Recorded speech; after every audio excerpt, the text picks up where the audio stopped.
এক ব্যক্তিকে জাহান্নামের শাস্তি দেওয়া হবে বছরের পর বছর, অনেক বছর, অনেক বছর। কত বছর আল্লাহ ভালো জানেন, কারণ জাহান্নামের উপর থেকে ছেড়ে দেওয়ার পরে জাহান্নামের তলায় গিয়ে পৌঁছাতেই মানে কত হাজার হাজার বছর পার হয়ে যাবে মানুষ জানে না। এত গভীর জাহান্নাম, এত গভীর। এখন পড়তে পড়তে পড়তে একটা জায়গা তাকে দাঁড় করিয়ে দেওয়া হবে, আযাব দেওয়া হবে, আযাব দেওয়া হবে, আযাব দেওয়া হবে। এক পর্যায়ে সে চিৎকার করতে থাকবে, ইয়া মান্নান ইয়া হান্নান, ইয়া মান্নান ইয়া হান্নান। এভাবে চিৎকার করতে করতে, এগুলো আল্লাহ পাকের নাম। এগুলো কি আল্লাহ পাকের নাম। আল্লাহ পাক বলবেন, দেখো জাহান্নামের অতল গভীরে কোন আমার বান্দা আমাকে ডাকছে, কি হাজত তার, নিয়ে আসো। ওকে জিজ্ঞাসা করা হবে কি প্রয়োজন। সে শাস্তির অভিযোগ করবে, শাস্তির অভিযোগ করে তাকে বলবে যে আমার এই শাস্তি আমি সহ্য করতে পারছি না, আল্লাহ আমাকে এইটা দাও, সেটা দাও আমাকে, আমি যেখানে থাকি সে থাকার জায়গাটা ভালো না, আমি যেখানে বসি বসার জায়গা ভালো না, এরকম অনেক কথা বলতে থাকবে। আল্লাহ পাক তখন তার গুনাহগুলোকে স্মরণ করাবেন, মানে তার এই অবস্থা কেন হলো এটা স্মরণ করাবেন। এবার সে ব্যক্তি পিছনে ফিরে তাকে আবার পাঠিয়ে দেওয়া হবে, যাও পিছনে ফিরে যাও। তো যেতে যেতে সে তাকাবে পিছনে ফিরে, বারবার তাকাবে আর বলবে, আল্লাহ তোমার রহমতে আমাকে একবার সেখান থেকে তুমি বের করে নিয়ে আসছো, আল্লাহ দ্বিতীয়বার আমাকে সেখানে পাঠাও। আমি তোমার রহমতের আশা রাখি যে তুমি আমাকে মাফ করে দিবা। আল্লাহ পাক বলবেন, আমার রহমতের ওসিলায় সে আমার কাছে চেয়েছে, যাও আমি তাকে মাফ করে দিলাম। এই জাহান্নাম থেকে বের করেও আল্লাহ পাক অনেক মানুষকে কি করবেন, জান্নাতে দিবেন ইনশাআল্লাহ।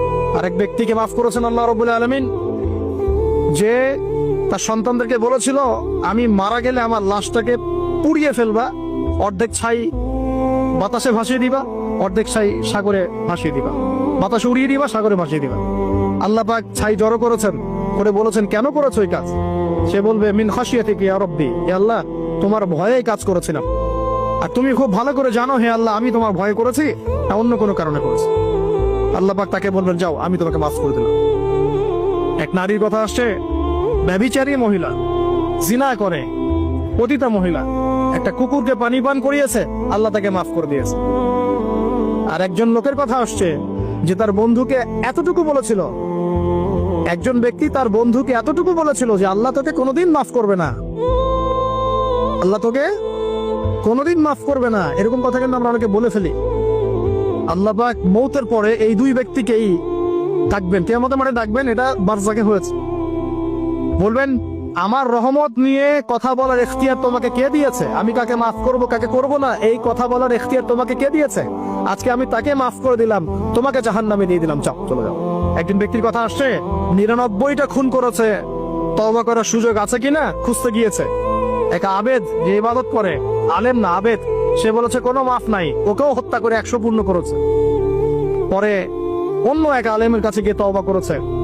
আল্লাহ পাক তার জান কবজের সময় ফেরেশতাদের দূরত্বকে পরিমাপ করে এই ওসিলায় আল্লাহ রাব্বুল আলামিন তাকে মাফ করে দিলেন।